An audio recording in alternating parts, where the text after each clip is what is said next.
Bismillahirrahmanirrahim. Assalamualaikum warahmatullahi wabarakatuh. Halo semuanya. Oke, selamat datang di BK First. BK First merupakan podcastnya BK Untirta. Ini merupakan podcast pertama kita. Nah, podcast ini nantinya akan menyajikan banyak informasi serta pembicaraan-pembicaraan yang pokoknya asik banget.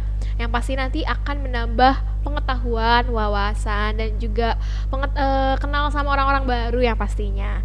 Sebelumnya, izin memperkenalkan diri. Nama saya Agustia Rizky. Saya salah satu asisten laboratorium BK Untirta yang alhamdulillah hari ini kesempatan untuk menjadi host di podcastnya BK Untirta. Nah, oke, untuk episode pertama kita hari ini salah satu pembicaraan yang mungkin banyak ditanyain, banyak banget nih yang kepo sama topik kita hari ini tentang KKN kebangsaan. Tapi sebelum masuk ke dalam topik itu, aku mau kenalin salah satu orang yang lagi sama aku hari ini, yaitu Kak. Aku kenalan nih. Boleh dong. Oke, hai semuanya. Aku Siti Sundari dengan NIM. Belum dijelaskan nggak kira-kira? Ini bukan lagi presentasi, Kak. Oh gitu. Aku Siti Sundari dan perlu diketahui juga mungkin ya, aku salah satu asisten laboratorium BK Untirta. Bangga banget nih. Bangga banget. Iya, salah satu asisten lab BK juga nih. Mungkin Kak Agus sering bertemu atau kita udah lama ya nggak ketemu. Kita sering ketemu, piket bareng juga. Gitu. Oke. Gimana Kak kabar hari ini? Alhamdulillah luar biasa baik. Kalau Kak Agus? Alhamdulillah luar biasa juga, diberi kesehatan. Alhamdulillah. Kak Ica lagi sibuk apa akhir-akhir ini? Menyibukkan diri dengan kesibukan yang sibuk-sibuk banget gak? Jadi kalau akhir-akhir ini ya, karena kita udah semester 7 kebetulan, jadi kesibukannya mungkin gak terstruktur kayak kalau dulu kan MK gitu ya. Jadi kebetulan udah gak ada MK, jadi lebih fokus ke skripsi, bimbingan. Terus juga kebetulan nih jadi asisten lab dan ada program lab. Aku sambil iklan gak sih di sini? Boleh banget. Ya, jadi program lab ada yang namanya peer counseling juga gitu. Jadi ya setiap hari mungkin kita ada jadwalnya ya buat counseling gitu sih. Jadi itu kesibukan akhir-akhir ini. Mungkin nanti kita carilah kesibukan yang lain. Ya, betul banget. Jadi asisten lab ini punya program selain podcast juga ada program peer counseling. Jadi teman-teman boleh daftar menjadi salah satu peserta counseling yang mau cerita-cerita, ngobrol-ngobrol, boleh banget di peer counseling. Atau enggak, kalau misalnya pengen datang ke labnya pun nggak apa-apa ya Kak? Boleh banget dong main tiba-tiba, tapi enggak sih harus daftar dulu. Tapi untuk kali ini sementara kita tutup dulu nih pendaftarannya karena sudah ada banyak banget ternyata nih yang punya permasalahan gitu. Betul, alhamdulillah banyak partisipan yang mendaftar di peer counseling ini. Nah, tapi untuk kali ini kita nggak akan ngomongin soal peer counseling dulu nih. Iya, betul. Tapi kita akan membicarakan salah satu topik yang emang udah banyak yang kepo. Nah, seperti apa yang udah aku spoiler di awal, yaitu tentang KKN kebangsaan. Nah, mungkin penasaran kenapa sih kok Kak Icun yang diundang? Nah, mungkin boleh dong Kak Icun, kenapa kok Kakak yang diundang ke sini? Aduh, saya harus boleh dong ya. Maaf ya, tadi belibet banget tadi saya gitu. Jadi sebenarnya kita mau pakai bahasa apa nih enaknya ya, biar akrab gitu. Senyamannya aja. Kakak mau pakai aku apa saya? Oh gitu. Mau pakai sayang pun nggak apa-apa. Oh, aku sayang banget sama kamu gitu. Oke, apa sih ini gaje? Iya emang. Oke, untuk dipanggil ke sini, instingku kayaknya ya. Kayaknya bakal ditanya-tanya soal KKN kebangsaan, tahapan gitu, terus juga syarat-syarat yang kayak gitu nggak sih? Karena kebetulan di tahun 2022 bulan Juni, Juli, Agustus kemarin aku juga alhamdulillah menjadi salah satu peserta KKN kebangsaan di tahun 2022 ini sebagai perwakilan dan delegasi dari Untirta.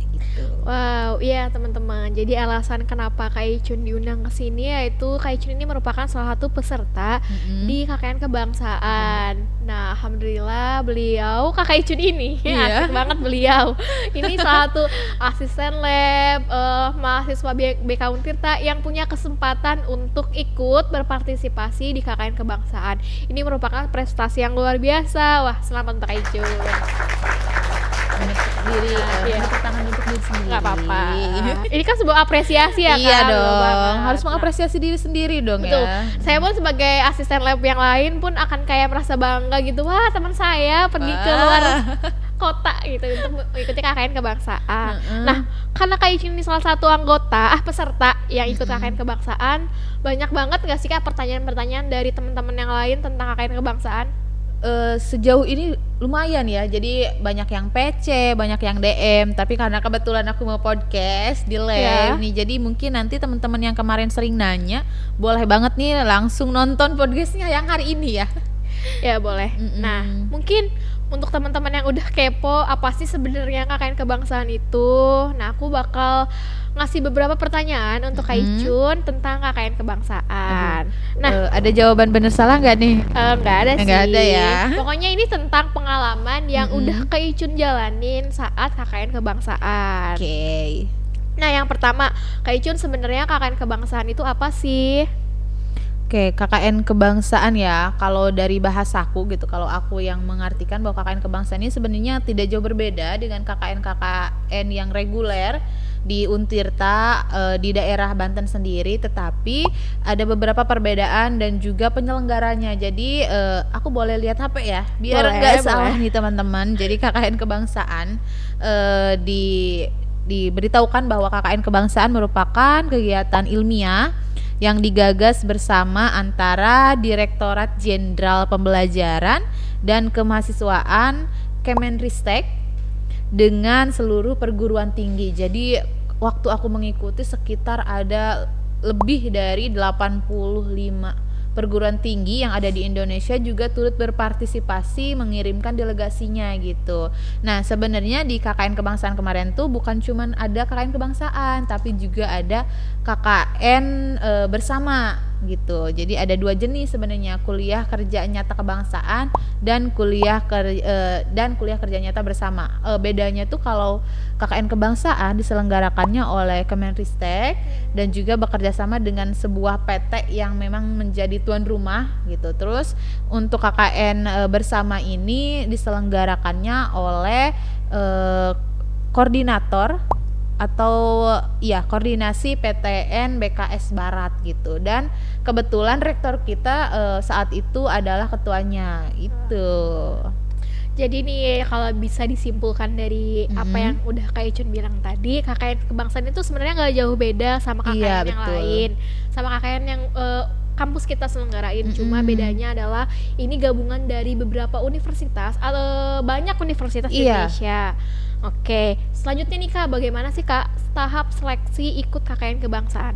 Oke, karena ini sifatnya jatuhnya nasional ya Kak Agus ya. Iya, betul. Nasional karena diikuti oleh seluruh universitas, luar biasa banget sih. Aku pertama syukur banget karena bertemu dengan seluruh mahasiswa di Indonesia, perwakilan dari Sabang sampai Merauke gitu, dan itu kesempatan yang luar biasa untuk aku pribadi. Tahapannya juga pertama tentu ada seleksinya dulu dari tahap fakultas, tahap universitas, kemudian aku juga didaftarkan menjadi peserta oleh pihak Univ gitu. Ke penyelenggara barulah dibagi kelompok, kemudian setelah bagi kelompok kita juga ada pembekalan dulu sebelum itu, dan terakhir sampai kita ke pelaksanaan KKN-nya gitu di sebuah daerah yang memang ditentukan gitu oleh panitia. Nah, mungkin kita fokus ke tahapan yang ada di Untita sendiri kali ya Kak. Tahapan pertama di di fakultas dulu. Tahapan pertama di fakultas yaitu seleksi administrasi. Ada beberapa administrasi yang harus disiapkan saat masaku gitu, atau saat itu mungkin sistemnya akan ada yang berbeda, entah ya karena kebijakan sifatnya, tetapi sepengalaman aku yang harus disiapkan, yang paling penting ya sebenarnya banyak yang harus disiapkan, cuman yang paling penting dan menjadi poin yaitu pertama pengalaman organisasi. Iya, terus kemudian selain pengalaman organisasi, keikutsertaan kita di dalam sebuah organisasi. Jadi itu menjadi nilai tambah kita untuk dapat ikut serta gitu ya di tahap fakultas. Kemudian selain itu yang harus disiapkan, dijaga, dan benar-benar harus menjadi poin banget dari diri kita yaitu IPK. Wah, Jadi IPK itu kalau semakin tinggi IPK-nya dari analisisku itu akan semakin menambah kesempatan buat kita bisa terpilih, karena saat itu bukan cuman aku yang daftar, ada beberapa dan mungkin tanpa aku ketahui banyak yang daftar di tahap fakultas dulu gitu, tetapi yang dipilih di fakultas itu cuma 2. Jadi cuma 2 di tahap fakultas. Abis itu kita keterima di tahap fakultas, kita harus seleksi lagi di tahap universitas. Tahap universitas ini sudah tidak administrasi atau berkas lagi, tetapi wawancara di mana kita harus mengetahui bagaimana sisi kebangsaannya nih gitu. Jadi Oh, Indonesia, oke. Banten gitu. Nah, itu mungkin pertanyaannya juga akan berbeda. Nah, seiring berjalannya waktu, tetapi yang aku pahami, yang aku ketahui dan sepengalamanku ya memang seputar kebangsaan gitu. Jadi akan ada wawancara lagi di tahap universitas, dan di tahap universitas karena kita Untirta ini bukan cuma 5 fakultas ya, jadi lebih gitu, dan setiap fakultas mengirimkan 2 perwakilan. Jadi sekitar ada 15 orang perwakilan dari fakultas. Nah, itu diseleksi lagi dan hanya dipilih 10 peserta aja gitu yang untuk jadi delegasi ke KKN kebangsaan atau ke nasionalnya. Jadi akan dipilih lagi setelah itu. Jadi luar biasa kan, bisa terbayangkan groginya gitu. Tapi kita harus percaya diri sih, karena setiap orang pasti punya potensi. Iya, betul banget. Nah, dari apa yang udah kayak Cun bilangin tadi, secara tidak langsung kalau misalnya KKN kebangsaan ini pertama seleksinya itu seleksi berkas di fakultas. Fakultas. Nah, mungkin teman-teman bisa mempersiapkan seperti pengalaman organisasi, bagaimana teman-teman sudah apa yang lakukan di organisasi tersebut, IPK juga. Ternyata IPK sangat berpengaruh ya, Kak. Lalu nanti tak masuk ke tahap wawancara di tingkat universitas. Nanti di sana ketemu sama teman-teman di fakultas lain. Betul banget. Yang nantinya akan dipilih 10 peserta yang akan dikirim ke KKN kebangsaan. Untuk 10 peserta ini bisa saja berubah, karena kalau di tahun sebelumnya karena kita sedang COVID juga, itu kalau tidak salah sekitar 5 orang saja yang dipilih. Tapi kalau misalkan semakin lanjut juga ada yang sampai 15 peserta dari universitas lain. Kalau universitas lain delegasinya ada yang 15 gitu. Jadi mungkin di tahun selanjutnya juga bisa saja berbeda, bukan cuma 10 orang gitu. Tetapi di tahun ini kebetulan hanya 10 orang gitu. Ya, berarti tergantung waktunya juga ya, Kak, Tergantung kesempatan waktu, terus juga Keadaan, kebijakan. Iya, betul. kebijakan dari pihak penyelenggaranya juga gitu. Kita dikasih kuota berapa nih Untirta gitu. Iya, bener banget. Nah, mungkin Kak selanjutnya nih, program apa sih yang Kak Ikcun lakuin di KKN kebangsaan ini? Wah, luar biasa ya. Kalau buat program sebenarnya kalau dirincikan tuh banyak. Misal nih kita ada 4 bidang, kayak bidang sosialnya ada, bidang ekonominya ada, pendidikannya ada gitu. Tapi banyak bidang itu dirincikan jadi beberapa program. Karena kebetulan nih infonya Kak Agus, tema dari KKN kebangsaan tahun ini kan bersinggungan dengan pangan. Oh iya. Gitu, terus juga lumbung pangan, terus food estate itu ya tadi gitu. Nah, itu lebih ke arah sana gitu. Tetapi karena ada subtema kayak misal pengembangan iptek, terus juga pengembangan pembelajaran, terus penguatan sumber daya manusia, terus penguatan ekonomi, karena saat itu juga kayak pasca pandemi gitu, walaupun masih new normal tetapi masih ada dampak mungkin ya dari pandemi. Jadi harus juga disesuaikan dengan keadaan tersebut. Jadi ada beberapa program, mungkin aku sebut yang unggulan aja kali ya. Boleh. Saat itu kan dibagi kelompok nih menjadi 10 orang.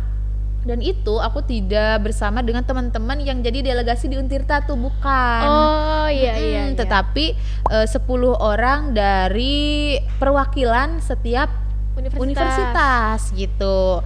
Terus setelah itu ide-ide itu ya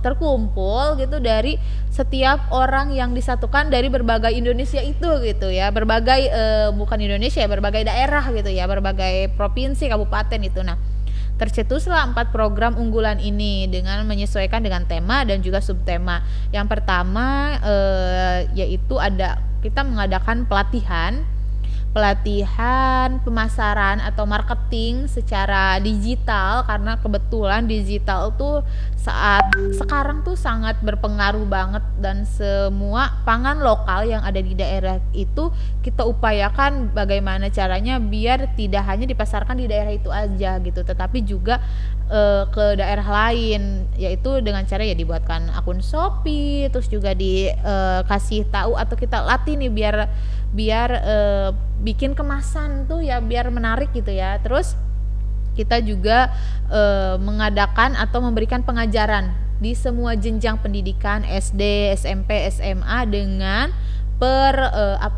dengan pertimbangan atau kita dengan memfokuskan, yaitu juga ada yang namanya kurikulum merdeka kan saat itu. Iya, Nah, benar-benar. nah itu juga kita sosialisasikan kepada guru-gurunya, baik itu mulai dari olahraga, kita pakai olahraga pelajar Pancasila buat memberikan informasi tersebut. Jadi biar kurikulum merdeka ini juga dibiasakan di sekolah itu gitu, karena lumayan nih daerah yang aku kebagian di daerah yang memang 8 jam sampai ke kabupaten gitu. Wah, kalau boleh tahu daerah mana tuh, Kak? Nah, jadi di KKN Kebangsaan itu kan ada 2 daerah ada 2 kabupaten yang menjadi tempat KKN Kebangsaan, yaitu Kabupaten Pulang Pisau. Aku tepatnya di Kabupaten Pulang Pisau, dan ada juga yang di Kabupaten Kapuas. Nah, di Kabupaten Pulang Pisau ini aku ditempatkan di Kecamatan Pandih Batu, nama desanya Taliohulu gitu. Nah, itu tuh kalau mau ke sana aksesnya harus menggunakan ferry. Jadi melalui jalur air lagi gitu. Jadi dari daerah ke daerah lagi gitu. Jadi mungkin sebenarnya sudah maju ya, sangat maju juga di sana karena pangannya luar biasa melimpah gitu. Nah, makanya diadakan sosialisasi dari kurikulum merdeka itu. Terus program ya? Program yang ketiga yang menjadi unggulan juga, kami memberikan pelatihan mengenai penggunaan pupuk ekoenzim. Nah, itu tuh pembuatan pupuk tetapi menggunakan bahan buah-buahan gitu. Terus sayur-sayuran, karena kebetulan di sana setiap pekarangan rumah mereka tuh banyak sekali buah-buah, sayur-sayur gitu tuh. Nah, itu dimanfaatkan banget tuh. Jadi kita daripada buah-buahnya berjatuhan gitu kan. Nah, kita buat pelatihan aja nih. Bagaimana sih cara membuat pupuk ekoenzim gitu. Nah, terus yang terakhir, karena kebetulan lagi masanya akan 17 Agustus, Iya, betul. perayaan hari ulang tahun Indonesia gitu ya, hari kemerdekaan Indonesia. Nah, kita bekerja sama dengan pihak desa untuk merayakan semeriah mungkin, sampai kita mengadakan juga yang namanya kayak pawai menggunakan baju daerah ya. Seperti itu kalau untuk program unggulannya gitu. Tetapi sebenarnya masih ada program pendukung. Salah satunya yang saya idekan sendiri, karena kita dari BK dan kita tidak mungkin melupakan kebekaan itu ya. Jadi saya tetap memberikan kebekaan itu di dalam KKN Kebangsaan, yaitu saya mengadakan bimbingan kelompok dengan tema atau materi yang dibahas yaitu mengenai pernikahan dini gitu. Jadi itu menjadi salah satu, saya harus memberikan ilmu dari BK juga gitu. Jadi juga menjadi pendukung di program tersebut gitu. Wah, keren banget programnya. Semoga aja nanti tahun depan ya, tahun 2023 ada nih teman-teman dari BK atau enggak teman-teman dari fakultas ya FKIP yang mungkin nanti bisa mengadopsi ya Kak Boleh dong. program-program yang udah Kak Icun bikin ini. Iya, tapi sebenarnya kan tidak jauh berbeda ya dengan teman-teman reguler gitu. Cuman ya tentu ada tantangan yang berbeda karena kita memiliki karakter dari daerah masing-masing. Iya, betul banget. Iya, kalau misalkan kita di Banten ya kita karakternya ya orang-orang Banten, tetapi ini menyatukan karena kebetulan saya teman-temannya itu ada yang dari Riau, ada yang dari Aceh, ada yang dari Medan, ada yang dari Manado. Tentu dengan karakter tersebut bagaimana adaptasi tuh harus berjalan cepat juga dong Iya, gitu betul ya. banget. Jadi itu menjadi salah satu tantangan juga sih selama pelaksanaan program itu gitu. Tantangan sekaligus sebuah pengalaman ya Kak, bertemu dengan orang-orang baru yang mungkin punya watak, kebiasaan, latar belakang yang berbeda. Betul. Jadi nih teman-teman teman-teman kita luruskan lagi. Jadi nanti di KKN kebangsaan teman-teman akan dikelompokkan sama orang-orang atau sama mahasiswa-mahasiswa lain. Iya. Nggak sama teman-teman Untirta. Jadi nanti dipecah tuh. Ada yang sama temen dari Sulawesi, Kalimantan, Iya. mungkin dari Pulau Jawa seperti Bandung, Jakarta, lain-lain. Gitu Iya, Kak? Betul. dari Sabang sampai Merauke. Iya, pokoknya banyak banget ketemu orang-orang baru yang mungkin kita bisa banyak belajar dari mereka juga. Iya. Oke, mungkin selanjutnya itu pertanyaan yang paling banyak dikepoin kali ya sama teman-teman semua. Apa tuh? Apa tuh? Kak, sebenarnya berapa sih banyak alokasi dana yang dikeluarkan oleh Kak Icun? Dana pribadi atau bagaimana? Boleh sih. Emang dananya dari mana aja nih Kak kalau boleh tahu? Oke. Dana juga menjadi pertanyaan yang cukup favorit ya, karena Iya. memang apa-apa kalau sekarang tuh bahasanya butuh duit, Iya, pakai betul. duit gitu ya. Oke, kalau untuk dana dari saya pribadi nih Kak Agus, kalau saya pribadi mungkin tidak mengeluarkan dana sepeser pun dikategorikan untuk keperluan KKN kebangsaan tersebut, karena dari keberangkatan terus juga saat di sana dan kepulangan sudah mendapatkan tunjangan dari universitas dan juga pihak penyelenggara. Jadi mungkin saya nggak nyebut nominal ya, tetapi keberangkatan kan kita lokasinya dulu ya Kak. Lokasinya itu kan di Kalimantan Tengah saat itu. Nah, keberangkatan kan harus menggunakan ya jalur terbang ataupun jalur laut pun gitu ya.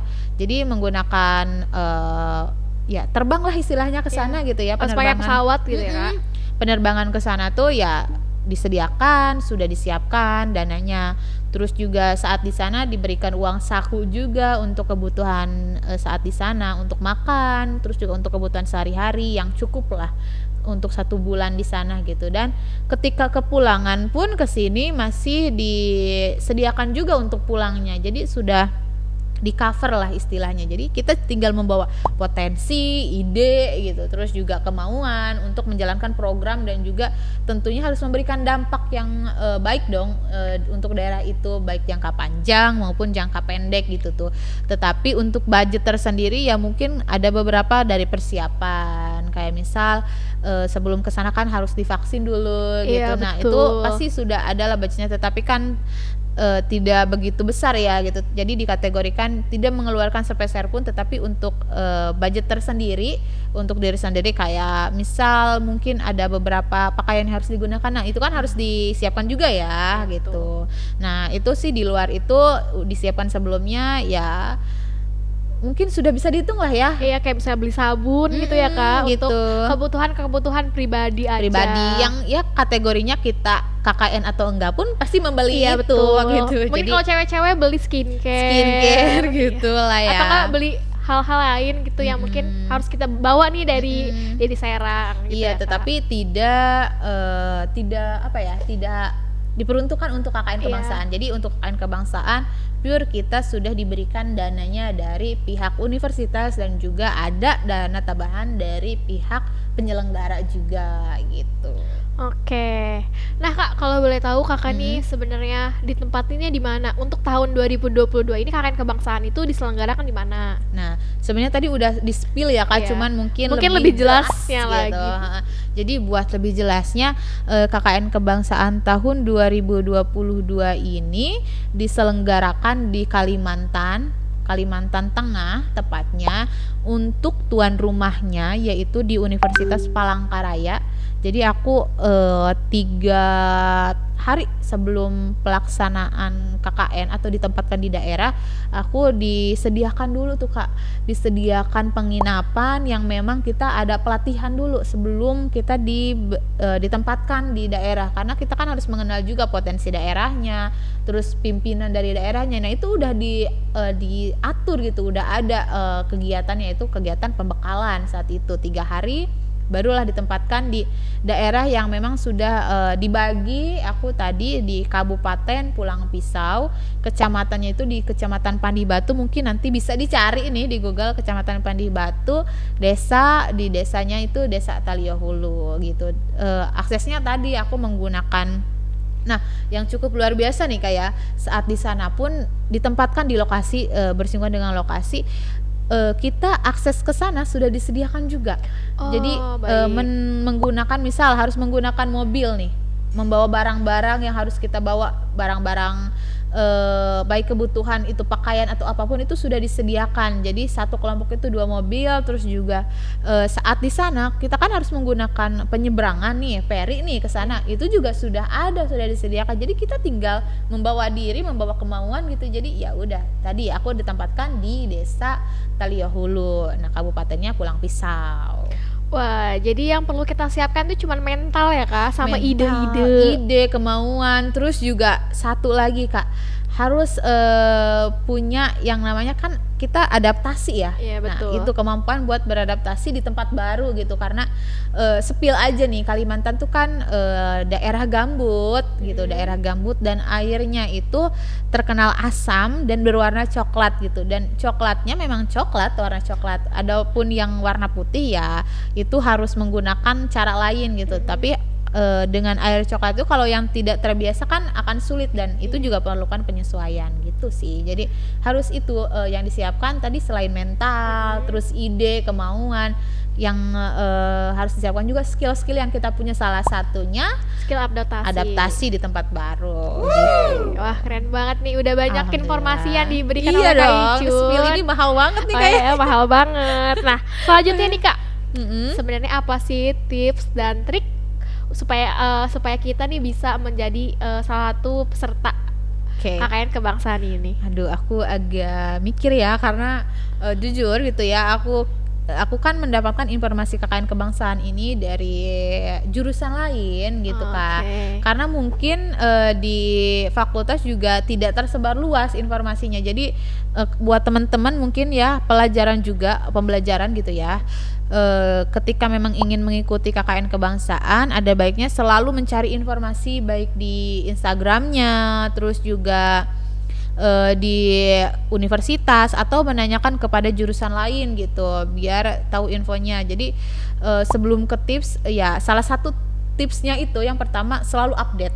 Oh ya, betul banget. Selalu update, jadi biar nggak tertinggal, karena KKN kebangsaan ini bukan dilaksanakan di gelombang pertama. Oh iya, benar. Di gelombang kedua. Jadi ya mungkin yang mau mengikuti KKN kebangsaan, tahan dulu gelombang pertamanya, jadi ikutlah di KKN kebangsaan gelombang kedua. Tetapi kalau memang biasanya tuh seleksinya sebelum gelombang kedua dimulai. Oke, kapan tuh Iya, Kak? Biasanya waktu Kakak. Waktu itu sekitar dari bulan April Mei itu udah mulai Udah mulai ada informasi. gitu. Jadi penyiapan itu harus udah mulai. Terus Juni itu udah mulai ada seleksi gitu. Nah, biasanya seleksinya lebih awal dari KKN reguler. Jadi ketika kita memang amit-amitnya nggak lolos gitu, jadi kita masih bisa daftar di KKN reguler gelombang kedua di Univ gitu. Nah, itu yang pertama tadi, tipsnya harus update. Nah, aku spill juga nih, kebetulan nanti di tahun depan 2023 KKN kebangsaan itu masih tetap di Kalimantan. Wow. Tapi berbeda kalau Daerahnya ya, Kak? Iya, kalau ini kan Kalimantan Tengah. Nah, untuk tahun depan itu daerahnya dan juga tuan rumahnya itu di Universitas Tanjung Pura.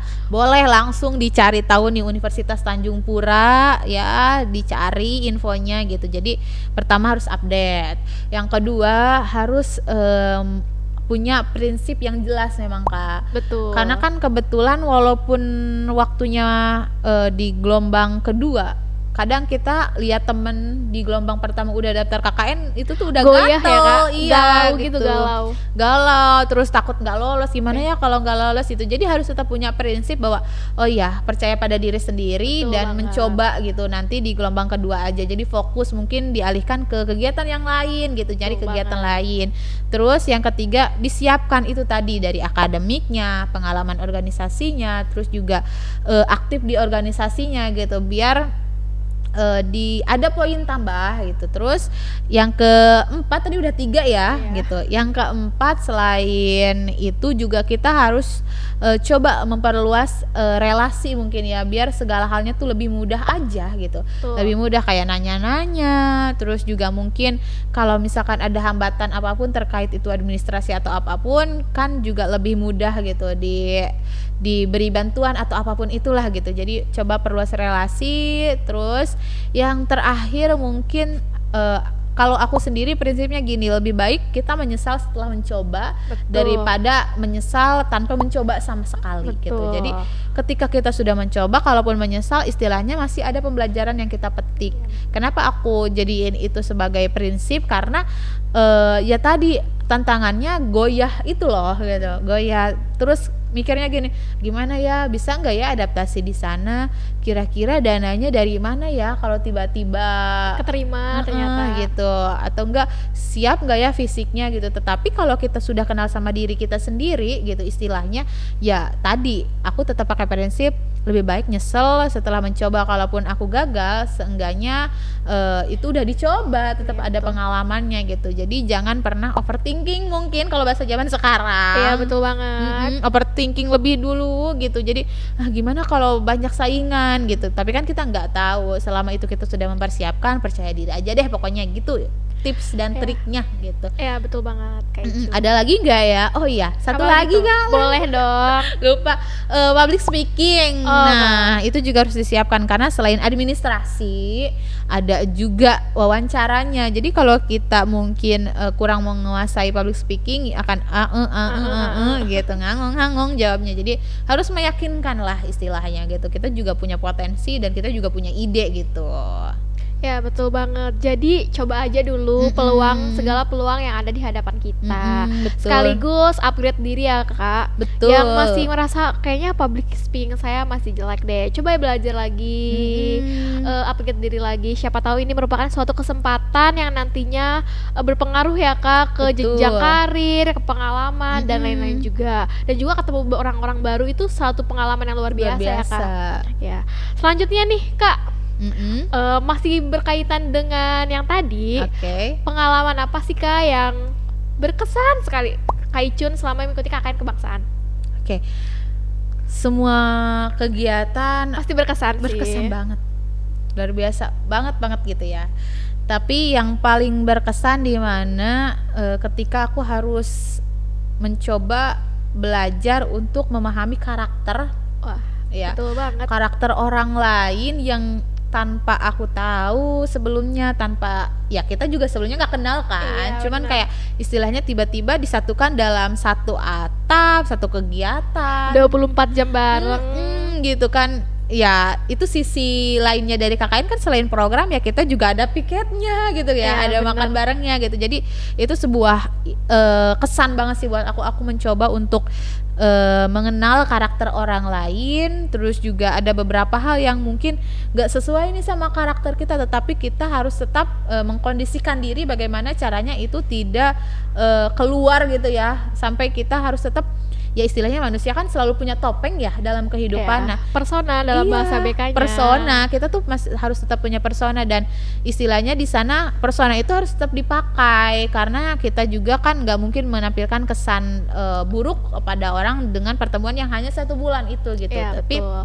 itu menjadi kesan luar biasa sih buat aku. Selain itu juga aku bertemu dengan orang-orang baru yang sampai sekarang nih, Kak, aku masih tetap menjalin komunikasi kayak dengan ketua BPD-nya, terus juga dengan guru-gurunya di sana, RW-nya, bahkan justru sampai sekarang pun kita masih tetap kayak sesekali WA-an gitu. Iya, bener banget. Anak-anaknya gitu. Jadi luar biasa sih, kebudayaannya juga kan berbeda ya dengan di kita. Jadi itu juga menjadi pembelajaran aku. Oh iya gitu.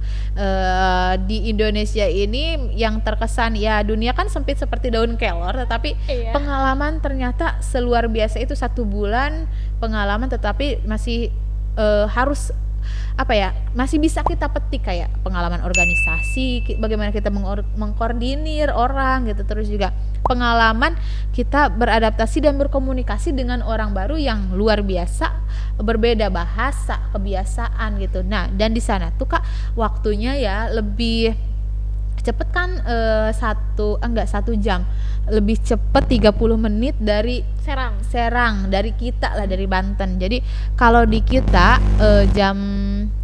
jam berapa ya, jam 6 tuh baru terang gitu, tapi kalau di sana jam setengah 6 itu udah terang, dan anak-anak tuh jam setengah 6 tuh udah berangkat ke sekolah gitu, Udah memulai aktivitas gitu ya. mulai aktivitas. Jadi kayak wah luar biasa. Dan transportasi yang digunakan di sana rata-rata sepeda.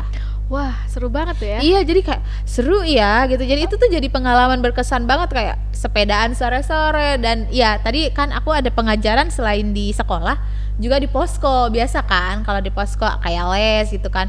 Nah itu tuh nggak akan kurang dari 40 peserta gitu kayak. Wow. Satu desa tuh pasti dateng gitu. Bahkan waktu itu pernah nyampe kayak 60-70 orang anak yang datang ke posko, dan mereka menggunakan sepeda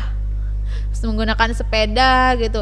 Untuk motor tuh hanya digunakan aksesnya ya untuk perjalanan jauh mungkin ya gitu. Jadi rata-rata menggunakan sepeda. Terus juga kalaupun nggak pakai sepeda itu jalan kaki kayak 1 atau 2 kilo sampai ke rumahnya, itu luar biasa banget sih. Kayak aku di sana jadi pola hidup sehatnya kembali Kak. Iya bener Tahu banget. banget kan anak kos, Iya. anak kos walaupun ada kegiatan abis MK tapi nggak munafik ya, kita pasti istirahatnya langsung rebahan. Nah, Iya bener di banget. sana sayuran makan, buah-buahan ada gitu kan, Jalan melimpah, kaki, ya jalan kaki, olahraga, aduh luar biasa banget sih. Itu jadi pengalaman berkesan banget sih buat aku gitu. Wah, jadi kangen KKN gak sih? Iya, kangen banget. Kak. Aku sebagai orang yang KKN reguler nih Kak, di Banten, alhamdulillah punya pengalaman yang hampir sama. Iya. Kayak mengenal karakter orang lain itu merupakan salah satu pengalaman yang paling berkesan. Berkesan. Ditambah itu juga jadi bikin kita makin kenal sama diri kita sendiri. Oke, mungkin pertanyaan selanjutnya masih berkaitan nih sama Oke. pertanyaan selanjutnya. Apa Sama tuh? pertanyaan sebelumnya. Apa sih hal yang gak akan kakak lupain di KKN kebangsaan ini? Oke. Hal yang gak akan aku lupain sebenarnya banyak ya, cuman kalau disingkat gitu ya. Ya, pasti banyak banget. Kalau disingkat tempatnya, orang-orangnya, dan juga kebiasaan di dalamnya nggak akan aku lupain sih. Ya, betul. Ya karena semenjak pulang KKN tuh kayak biasanya bangun agak siangan, itu bangun dari subuh banget, dan itu kayak kita kalaupun gak ada kegiatan nih sekarang pasti kayak bangun subuh banget gitu tuh, walaupun akhirnya tidur lagi ya gitu ya. Tapi itu menjadi pola baru kan. 1 bulan itu mengubah kebiasaan aku gitu ya, mengubah kebiasaan aku untuk dalam pola hidup.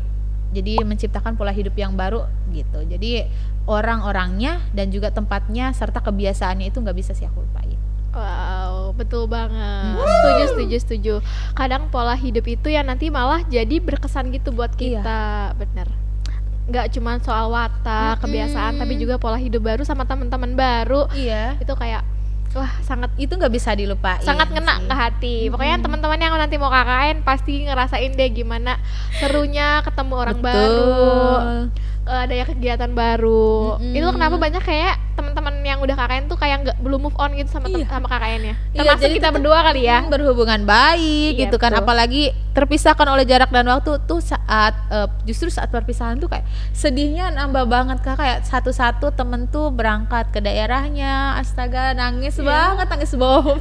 Pokoknya nangis lah gitu. Jadi adapun teman-teman yang di Kalimantan dia tetap di Kalimantan, tapi setelah itu kan kita akses untuk ke sana kan tidak tahu kapan Iya. lagi gitu. Tetapi Tidak setiap tahun ya Kak ketemu. tidak setiap tahun, jadi kayak nangisnya lebih kejer kayaknya gitu kan. Kalau mungkin di Banten aja kita masih bisa lah naik motor, naik bus itu, tapi kayak aduh harus naik pesawat kesananya. Ada yang orang Manado kan gitu kan, ada yang orang Medan, aduh gimana nyampernya, nggak bisa lagi, kita nggak bisa ketemu lagi. Walaupun mungkin kesempatan nantinya bisa gitu, tapi kayak aduh kapan lagi nih bisa ketemu gitu. Itu sih lebih kayak aduh pengalaman ini tuh nggak bisa dilupain gitu, ketemu orang-orang yang emang di luar daerah.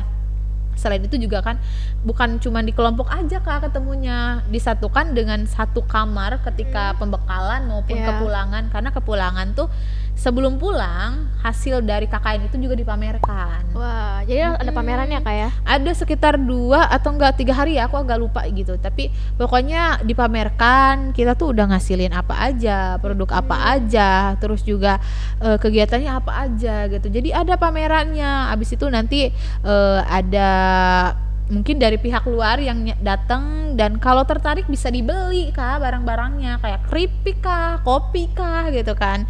Jadi bisa dibeli dan itu dipamerkan. Nah, ketika itu kan aku disatukan dengan kelompok yang lain lagi gitu. Jadi ketemu sama yang lain lagi, daerah lain lagi, kayak misal ketemu temen dari ITB gitu, terus juga ketemu temen dari Unsil gitu, Siliwangi, atau enggak ketemu lagi nih sama teman yang justru sebelumnya misal dari daerah Sumatera.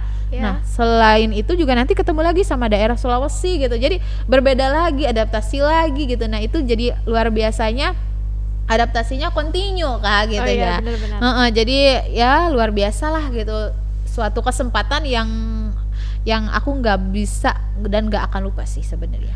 Wah, keren banget. Ini udah banyak informasi sekaligus motivasi nih buat teman-teman semua yang pengen banget ikut KKN kebangsaan. Iya. Nah, Kak, aku mau nanya nih, rating berapa untuk KKN kebangsaan yang mau Kak Icun kasih? Dari berapa nih? Dari 10.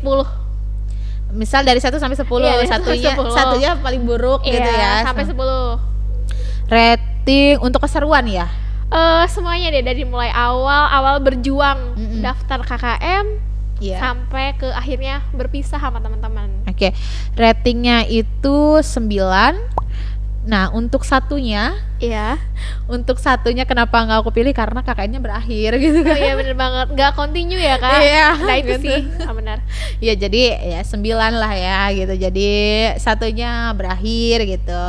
Karena mungkin kalau dilanjutkan ketemu lagi sama teman lainnya, adaptasi lagi. Jadi kita mengenal lagi karakter, karena mungkin karena karakter orang BK juga ya. Jadi senang banget ngenalin karakter orang, ketemu orang gitu. Setuju. Iya, walaupun pastilah setiap kegiatan tuh pasti ada suka dukanya, ada yang disenengin, ada yang enggaknya gitu. Tetapi kesempatan yang ada, karakter orang yang kita temuin tuh, oh ya kalau dipikir-pikir kita banyak belajar ya. Nah, mungkin ada yang nanti mohon maaf ya, ada yang misal ada yang karakternya yang negatif, dan mungkin pasti ada aja lah gitu setiap itu dukanya gitu. Nah, itu bisa jadi buat pelajaran. Oke, kalau saya ketemu orang yang seperti ini lagi, oh berarti penanganannya harus kayak gini gitu. Terus kalau misalkan yang disenangi, oke, karena kita senang sama orang ini, berarti seenggaknya kita harus menjaga silaturahmi terus gitu. Jadi menambahkan kesempatan buat kita selalu belajar lah istilahnya. Nah, pengalaman aku juga nih Kak, aku mau sharing sedikit. Nggak cuma soal kayak pengalaman mengenal orang lain, tapi juga perspektif mereka itu sangat berpengaruh ke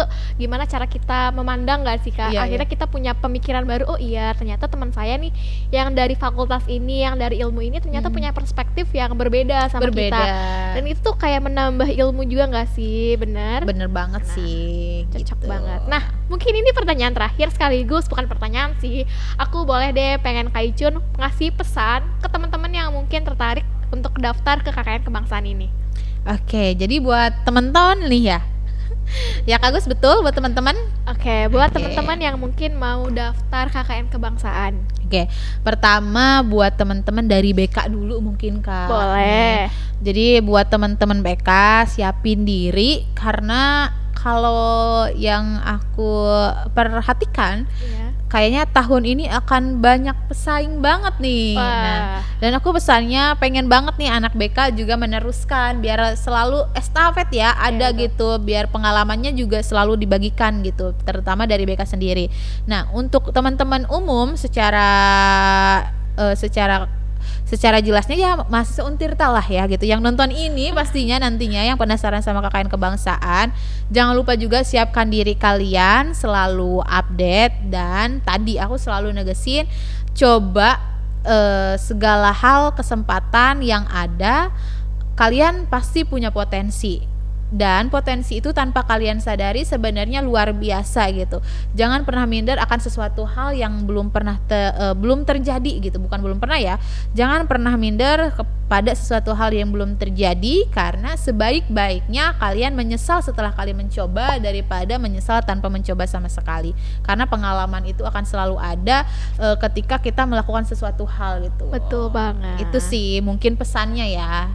Oke. Nah, sangat informatif sekali nih apa yang kita omongin tadi. Aku pun yang Alhamdulillah. aku juga udah ikut KKN, udah ikut juga sama kayak Kak Icun waktunya, cuman aku bukan KKN kebangsaan, jadi punya informasi baru soal gimana sih KKN kebangsaan itu. Ternyata nggak jauh beda sebenarnya sama KKN reguler, tapi punya pengalaman yang jauh lebih menarik. Mungkin kalau KKN biasa itu kayak teman-teman dari Fakultas Teknik ketemunya, dari Fakultas Pertanian. Kalau ini jauh lebih besar lagi dari dari Universitas A, B, C. Jadi pengalaman gaya hidup juga akan sharing seperti itu.